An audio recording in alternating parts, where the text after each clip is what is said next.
Hello, welcome back to my channel. So this video I wanted to go through my DIY Eurorack system. It's something that I'm pretty proud about. I designed and built each of the circuits and the modules from scratch myself. And I just want to walk through and kind of give an overview of each module individually. This whole setup is designed to be an analog drum machine setup. So it consists of a sequencer, the analog drum machine itself, which has a bass drum, a tom drum, a snare or clap, and then a hi-hat. And then the sequencer has four sequencer channels. These two modules we'll get to in a minute. And then this channel is just a simple audio mixer. So it's got three mono inputs with volume controls, and then a stereo output just so that it's practical to use with headphones or other like gear. So yeah, I'll walk through each of the modules here. So starting from the left, we've got the drum sequencer, and this is Arduino based. So this is the only digital I guess component to this. All the rest of the modules are analog. So this digital or this sequencer, like I mentioned, it has four channels. And the thing that's interesting about this sequencer is that it's not a traditional sequencer. It's probability based.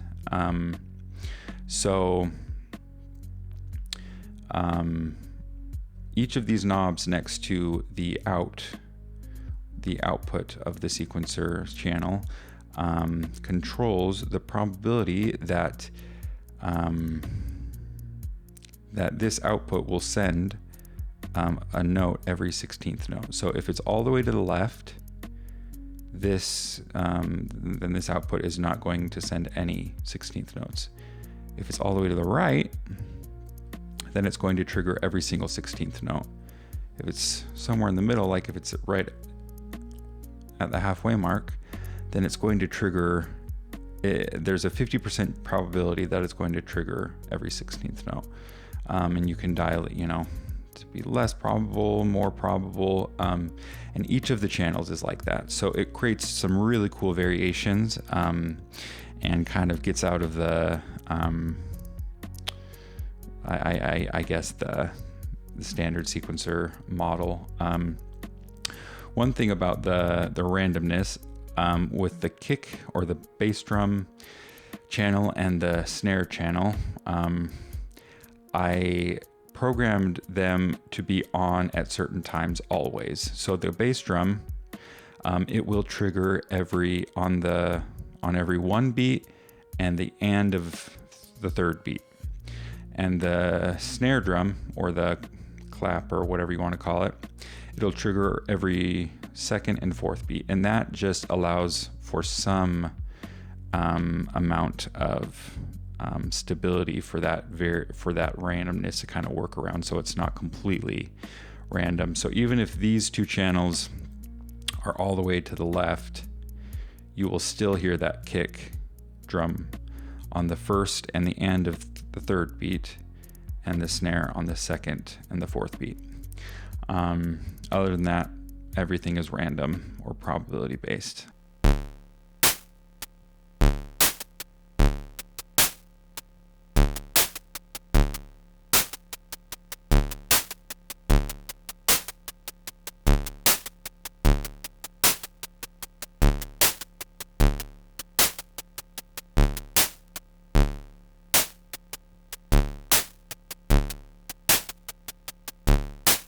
So this button right here, this starts and stops the sequence. This is the tempo knob, and this goes all the way from, I think, like 40 beats per minute to about like 300 or maybe 300 plus beats per minute. Can't remember exactly what I programmed it to do, but I just wanted a really, really wide, I guess, range there so that I could dial in different styles and different tempos. This knob right here is a swing knob. So all the way to the left, things will just be straight ahead, but you can dial in some nice swing.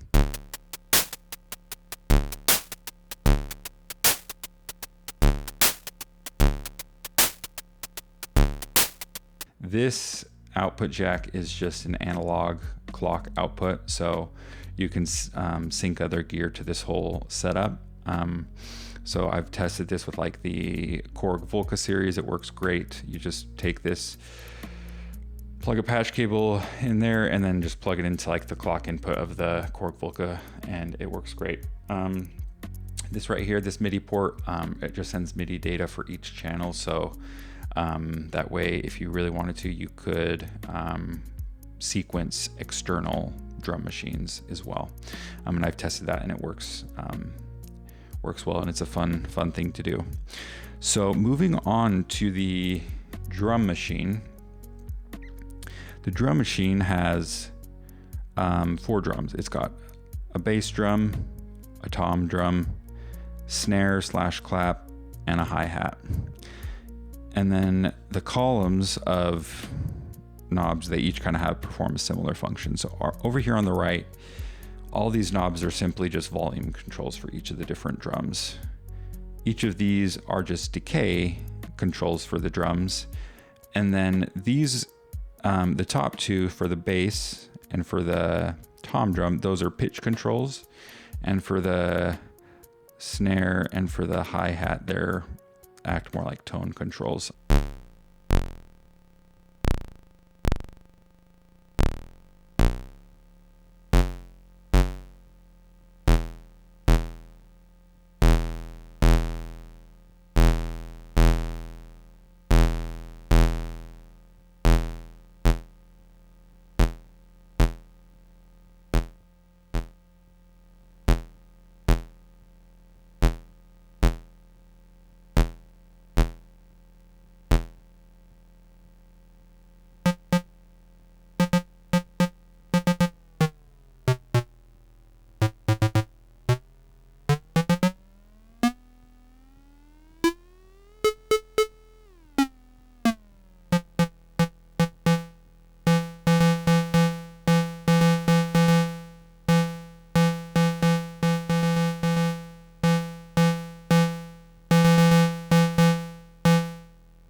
So this module right here, I designed after I designed these first two, and I really like the sound of this drum machine. I was quite pleased with how things turned out, but I found that the bass drum was lacking in kind of the lower end, and so this module is designed to just give it that sub bass kick.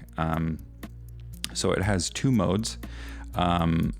When the button is engaged, it acts as a bass boost, where this is the gain of the boost, and then this is a filter that you can kind of dial in where you want that boost to occur. So if you put it all the way over here, this is just a low pass, so you're only boosting, more of the lows, and then as you turn it this way, you get more of the, more and more of the highs that are getting boosted as well.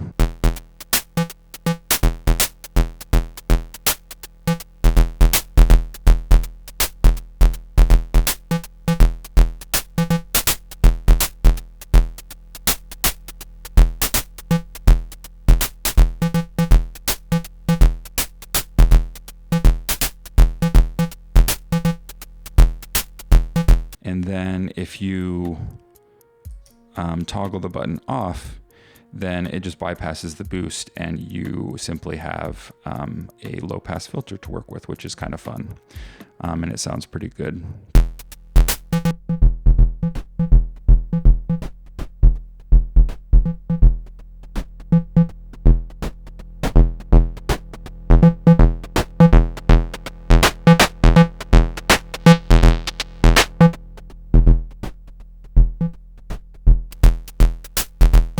So this module right here, this module is simply a microphone preamp. And the reason that I designed this, I really like the idea of live performance, and I want to get into that, especially with the gear that I've created. And so I'll show you the headset that I'm using. It's a headset with a microphone. And this is just like a really standard like gaming headset. It's not anything super special. But when I got this, and I really thought that it'd be fun to have a mic that I could, use for vocals in like a live performance setup. It's hands-free, so there's no mic stand. There's no, I don't have to use my hands with it, and that allows me to be able to have my hands free for, working with synths and other gear. So I'll plug in this mic, and you can hear the kind of the quality of it, how it sounds. So we'll plug that in, and then we'll patch that to just this channel right here. And the microphone that is on the headset is a condenser, and this is a phantom power switch. So now that that's enabled, the audio that you are hearing, it's from the mic on the headset. And this is just a very simple gain knob. You can get some good gain, get a pretty good signal out of the mic. I'm not talking very loudly, but it's got a good signal. And obviously the sound isn't like incredible, or the sound quality, but that's kind of what I go for with this type of stuff. I'm not looking for like the best audio quality. I really just like to make things that sound unique and have a unique quality to them. And I really like, lo-fi stuff. I think, crunchy, audio is always fun. So the main thing that I wanted with this preamp was just a clean gain, and I think I've got that pretty good. You can hear there's a low, really no noise that's being produced by the amp itself. So yeah, that's the Eurorack setup, and it was super fun to build. I really enjoyed it, and there are some things that I really like about the Eurorack kind of template. And the first thing that really stuck out to me was, once you've built the case, or you don't even need to build your own, you can buy one. Once you've got the case and the power supply, like getting or creating modules is so much easier than doing it like if I were to do these as standalone pieces of gear. Because, if I'm designing each of these as a standalone piece of gear, I've got to think about, okay, how am I going to design this case for that piece of gear? How am I going to design the power supply? Like, how is it going to be powered? Is it going to be batteries? Is it going to be, a different type of power supply?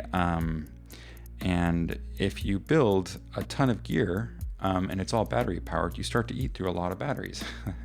That's been my experience.